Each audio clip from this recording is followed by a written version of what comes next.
changing where you sit on the seesaw. When you change where you sit on the seesaw, what's going to happen? The person who you're in a relationship with, dynamic relationship with, if they don't change, the seesaw is going to be imbalanced. So what they're going to try to do, rather than them changing their position to accommodate your boundaries and your new approach, they will try to guilt or shame you into assuming the position that you've been in for a long period of time. That could be your role in a family where you were always the child that took care of everything. You were the child that took care of everybody. And now you're trying to protect yourself, be healthier, exert better boundaries, and actually take care of yourself so that you can take care of others too. When you change those boundaries, when you change the way you do things, people will try to guilt, shame, or force you to go back and sit where you used to sit, rather than them having to grow and adjust to make some changes. That's where I'm saying the challenge is. The challenge is, if you're doing what's right for you, spiritually, emotionally, physically,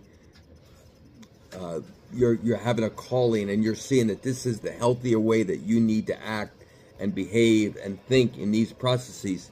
Trust that. Stay in faith, stay in where you're sitting, and if they choose not to sit where they're going to sit, then you get off that seesaw and you go sit on another seesaw, because you have changed, you have grown, because it was meant for you to do that, and that's what you need to do.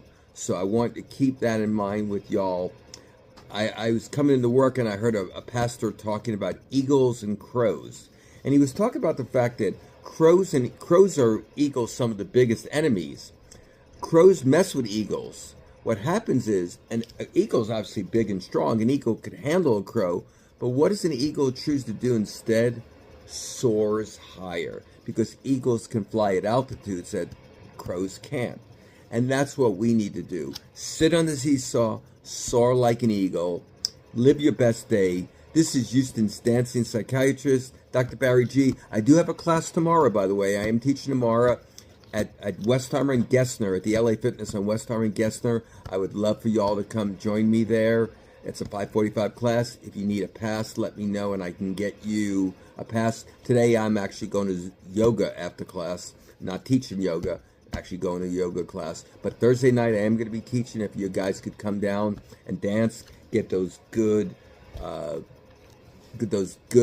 chemicals that get released when we dance, when we listen to music, when we liberate that stress. I would love for you guys to come.